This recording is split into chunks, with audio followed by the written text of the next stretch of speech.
प्रणाम गुरुदेव। हमारी आपकी मुलाकात तो 2 बार शायद हाँ गुरुदेव हो चुकी है। बांदीकुई में और पिछले और साल कानपुर IIT।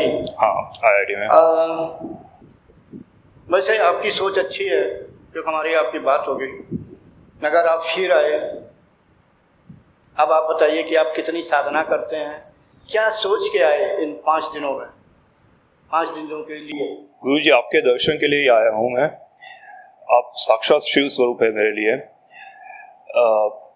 पता नहीं जीवन में फिर आपसे मुलाकात होगी या नहीं, आपका दर्शन होंगे, आपसे ज्ञान मिलेगा। यहाँ एक ज्ञान की गंगा है, उसमें डुबकी मारने आया हूँ गुरु जी। उसके साथ भी आध्यात्म में आगे बढ़ूँ। आप यहाँ जो 5 दिन में जो ज्ञान मिलेगा, जो प्रगति होगी, उसी से एक नया उत्साह लेके फिर मैं आगे खुद लग जाऊंगा।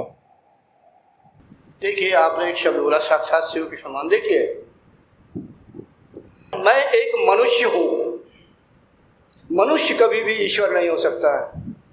मेरी उत्पत्ति और भगवान शिव, अगर साक्षात शिव को मतलब अगर यही शिव जो पार्वती के साथ रहते हैं, दोनों की उत्पत्ति में बहुत बड़ा फर्क है।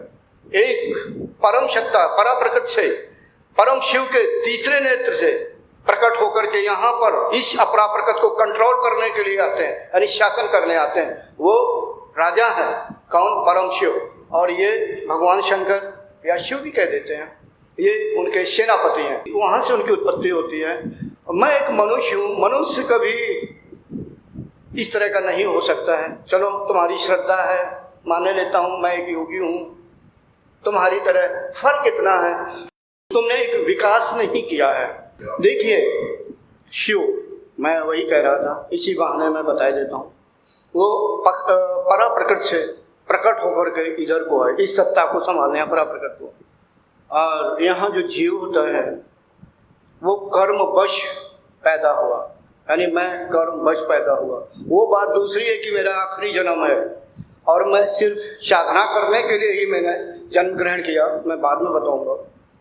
तो कहने का मतलब, मैं चाहे जितनी साधना कर लूँ, मेरी आखिरी जो सीमा है मुझे प्राप्त हो गई है, लेकिन मैं उसके समकक्ष नहीं हो सकता हूँ। जो परा प्रकृति से आता है वो तो इस सत्ता को संभालने आए, वो 3 महारथी हैं। और कृष्ण के बाद कोई परा प्रकृति से नहीं आया।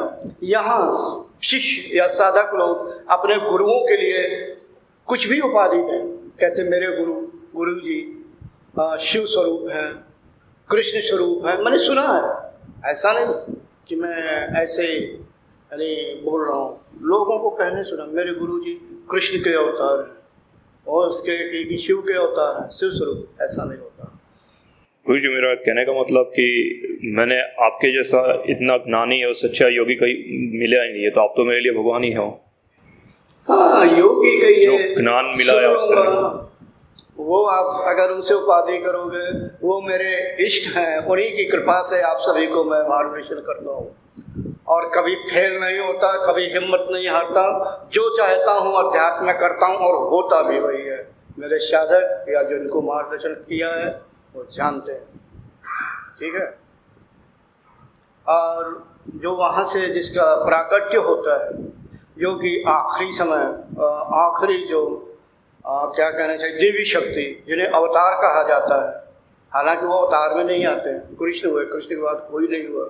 पता नहीं इस भूलोक परलोक कृष्ण के बाद क्या क्या कहते रहते हैं कि मैं उनके अवतार हूँ, उनका ऐसा नहीं है, ठीक है। चलो, आपकी सोच अच्छी है, करिए, करते रहिए। बकाया हमारी आपकी बात हो चुकी है, तो परिश्रम करिए। हाँ जी। गुरु जी प्रणाम। प्रणाम। गुरु जी, मेरा आध्यात्म की ओर तकरीबन 3 साल पहले रुख हुआ, लेकिन मैं आपसे फेसबुक पे तकरीबन 1 साल पहले जुड़ा था। असल मायने में मेरी जो प्रगति हुई है वो आपसे जुड़ने के बाद हुई है, हालांकि हम पहली बार मिल रहे हैं। आपके वीडियो देख के, आपकी किताबें पढ़ के, जैसे अभी मित्र ने बोला कि सीक्वेंस जुड़ती चली गई, ठीक है, वो एक मार्गदर्शन होना जरूरी है। वरना जो आदमी जहां जाता है, जो सुनता है, वो उसी में मान लेता है कि हाँ जी, पर वो क्योंकि जुड़ना जरूरी है सारी की सारी कड़ियां, इसलिए हम आपके साथ हैं और आई एम श्योर आपका आशीर्वाद मिलेगा तो हम आगे और उन्नति करेंगे।